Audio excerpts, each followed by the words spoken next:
अम, मेरा नाम राधिका अलकाज़ी है और संस्था आस्था है जो दिल्ली में काम करती है। कम्युनिटी बेस्ड संस्था है। बच्चों के साथ, विकलांग बच्चों के साथ, उनके परिवारों के साथ और सोसाइटी के साथ। न्याय तक पहुंच हमारे बच्चों के लिए ये एक बहुत अच्छी बात है। जब से हमारे देश में हमने यूएनसीआरपीडी को रैटिफाई किया, तब से हमारी कई जो नीतियां आई हैं बच्चों के लिए, जो कानून आए हैं बच्चों के लिए, जैसे कि national policy on children, ECCD policy, laws, POCSO law, इन सब में, और अभी रिसेंटली नेशनल एजुकेशन पॉलिसी, इन सब में विकलांग बच्चों के बारे में बातचीत काफ़ी हुई है और काफ़ी गहराई से शुरू हुई है। और सबसे बड़ा जो कानून आया है 2016 में, जो rights of persons with disabilities act है, उसमें भी सेक्शन 4 में आप देखेंगे कि बच्चों के बारे में, कि हर विकलांग बच्चे के सारे वो अधिकार हैं जो और बच्चों के हैं। इसका मतलब है कि पूरे कानून में बच्चों के अधिकार हर संदर्भ में जारी होते हैं। ये तो कानून की बात है और नीति की बात है, पर इन पिछले 30 सालों में जब हम कम्युनिटीज़ में काम करते हैं, हमें ये दिखता है कि जो कानून और नीति और जो ज़मीनी स्तर के बीच में फासला है, वो अभी काफ़ी ज़्यादा है। और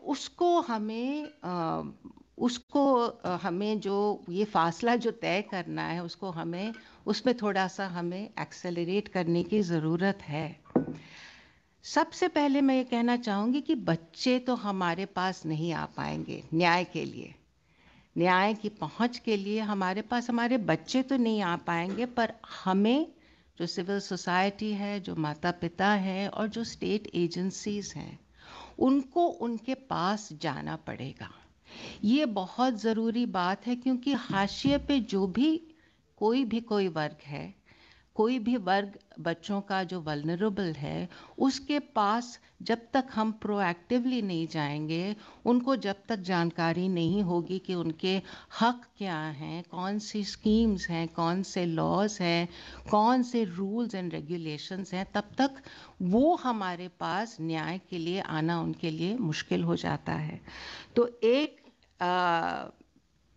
ये मैं आग्रह करूंगी कि ये सोचा जाए, क्योंकि चिल्ड्रन विद डिसेबिलिटीज़ अभी भी, अगर आप देखेंगे, largest community of out of school children अभी भी हैं। छोटे बच्चों की अगर आप बात करें, आईसीडीएस स्कीम्स जो हमारे बच्चों के लिए हैं, 0 to 6 के हैं, उसमें भी हम बहुत कम बच्चों को देखते हैं। तो एक्सेस, जो हमारे जो इंस्टीट्यूशंस हैं बच्चों के लिए, अभी भी विकलांग बच्चों के लिए बहुत कम ये इंस्टीट्यूशंस खुल पाए हैं, इवन दो हमारे कानून इसकी बात बहुत स्ट्रांगली करते हैं। तो इसके लिए हमें ज़रूरी, और ये भी हमें पता है कि विकलांग बच्चों को हिंसा, सबसे ज़रूरी ये है कि violence and abuse, one of the largest communities where there is a lot of violence and abuse for children. So that is the other thing that we need to be aware of. हमें इन कानून तो आ गया है, पर कानून के नीचे जो रूल्स आते हैं, जो स्कीम्स हमारी आती हैं, हमें उनमें देखना है, रूल्स और रेगुलेशंस में देखना है कि क्या जो कानून कहता है, जैसे कि राजीव जी ने बोला, रीजनेबल अकोमोडेशन, इंडिविजुअलाइज सपोर्ट, इन सब चीज़ों का के बारे में बातचीत की गई है हमारे रूल्स में कि नहीं। क्योंकि ये बहुत ज़रूरी है। कोई भी हक अगर बच्चे को मिलना है, जैसे शिक्षा का हक है या कोई भी और, जैसे अगर हमारे बच्चों को स्कूल में बैठने के लिए एक अलग तरीके की कुर्सी की ज़रूरत है, या एक अलग तरीके का पेन की ज़रूरत है, या उन्हें कंप्यूटर पे काम करना है, वो शायद लिखने पढ़ने में वो उनके लिए मुश्किल है, कोई और तरीका है उनके लिए, तो उस इन छोटी छोटी चीज़ों को प्रोवाइड करने के लिए क्या हमारे स्कीम्स में वो फ्लेक्सिबिलिटी है, ये हमें देखने की ज़रूरत है। और दूसरी बात जो हमें देखने की ज़रूरत है कि इंफॉर्मेशन, जानकारी का बहुत बड़ा अभाव है। And I am so glad कि आज ये मीटिंग हो रही है और ये सारा इंफॉर्मेशन विलेज लेवल तक जा रहा है, क्योंकि माता पिता के पास अभी भी ये जानकारी कहाँ जाना है, क्या करना है, ये जानकारी इन द पब्लिक डोमेन बहुत कम अवेलेबल है। तो मैं आग्रह करूंगी आपसे कि पर्टिकुलरली जो हकों की बात है, कानून की बात है, रूल्स की बात है, स्कीम्स की बात है, उसे अगर हम इंफॉर्मेशन प्रोएक्टिवली बाहर दे सकते हैं, पंचायतों में, हमारे विलेजेस में सब जानकारी है कि कहाँ बच्चे हैं, पर अभी भी हमारे बच्चे घरों के अंदर बंद हैं, तो उन्हें निकालने की ज़रूरत है और उन्हें बाहर लाने की ज़रूरत है। तो और इन्फॉर्मेशन देने की ज़रूरत है, और इन्फॉर्मेशन इस तरीके से दें ताकि वो सबके लिए एक्सेसिबल हो। क्योंकि कई बार जो हम इन्फॉर्मेशन देते हैं, जैसे कि अभी मैं हिंदी में बोल रही हूँ, शायद हमारे देश में बहुत सारे राज्यों में मैं जो बोल रही हूँ लोगों को शायद कोई और भाषा में ज़्यादा अच्छी तरह समझ आए। इसी तरीके से हमारे बच्चों को भी शायद साइन लैंग्वेज में ज़्यादा अच्छी तरह से समझ आए, शायद किसी और भाषा में, शायद जो कानून जो लिखा है उसको हमें सिंप्लीफाई करके बच्चों और माता पिता तक पहुंचाने की ज़रूरत है, ताकि वो अच्छी तरह से समझ पाएं, ये समझ पाएं कि हमें कहाँ जाना है अगर हमें कंप्लेन करना है।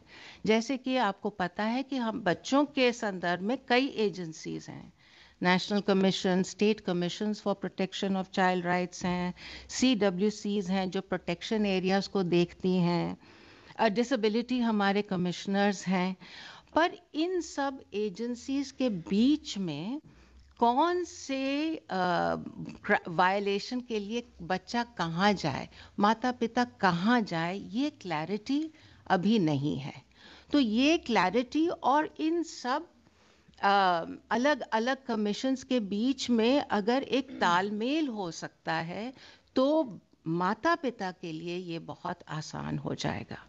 दूसरी बात, शायद कमीशंस में ही, जैसे हमारे चाइल्ड राइट्स कमीशंस हैं, बहुत सालों से क्योंकि विकलांगता एक अलग सा मुद्दा रहा है, तो शायद इसकी जानकारी अभी कम है हमारे सारे कमीशंस में, और वो जानकारी होने की बहुत ज़रूरत है।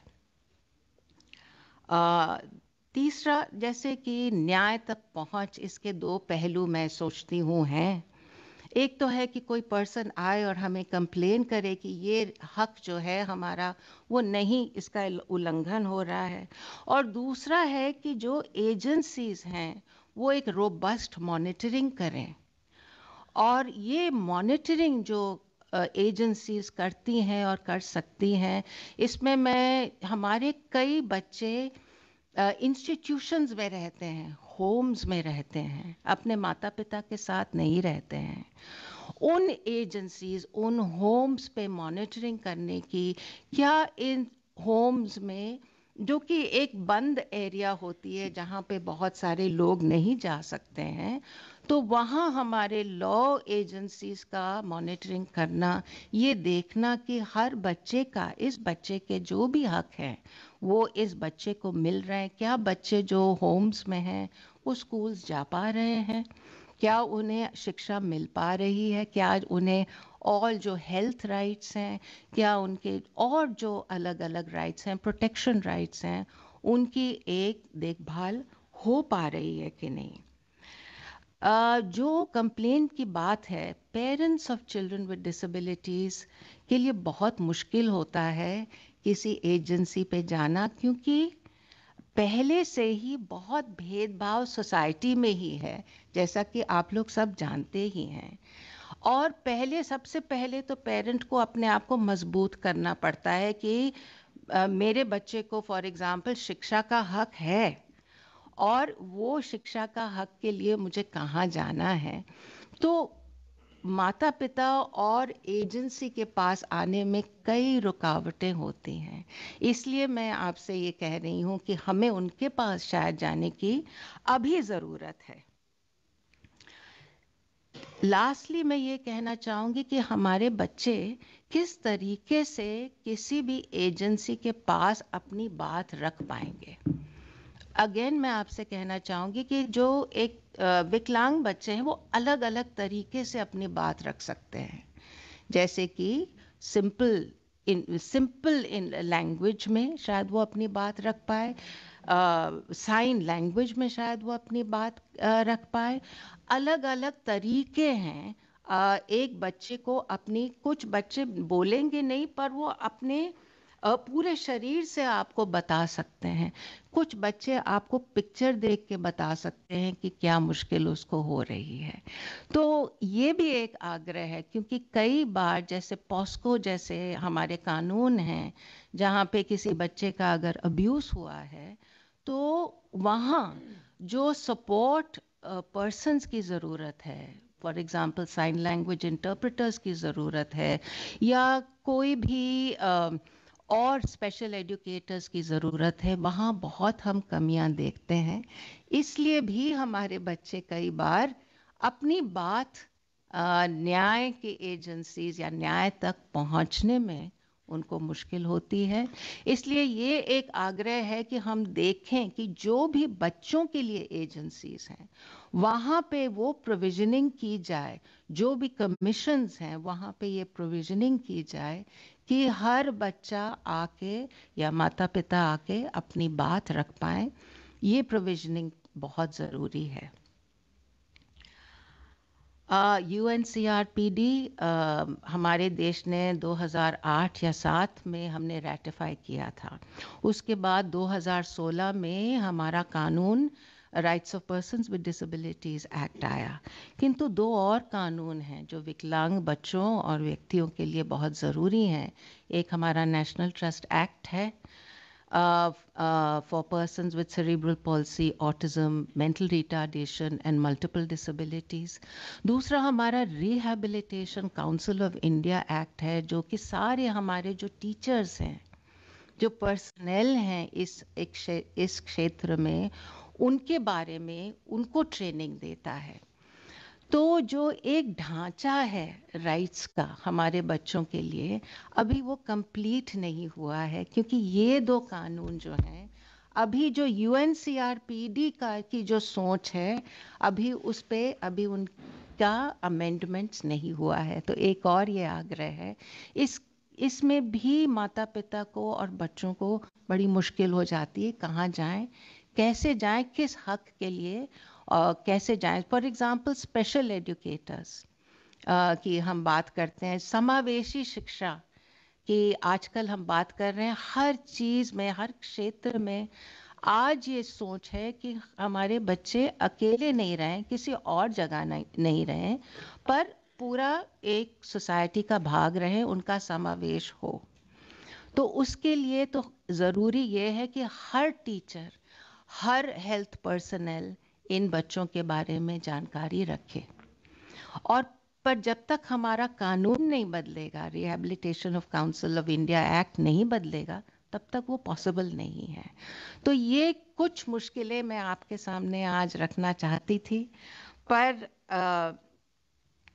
उसके साथ साथ ये भी एक कहना चाहूँगी कि आज हमें बहुत होप है। हम जानते हैं कि हमारे चीफ जस्टिस ऑफ इंडिया ने एक कमेटी कॉन्स्टिट्यूट की है जो कि एक्सेसिबिलिटी पे देखेगी, सुप्रीम कोर्ट और other courts in the country, क्योंकि एक्सेसिबिलिटी एक और बड़ा मुद्दा है, physical accessibility end of course accessibility of services. तो इतना कह के I will stop now within my time. Thank you so much. बहुत बहुत शुक्रिया।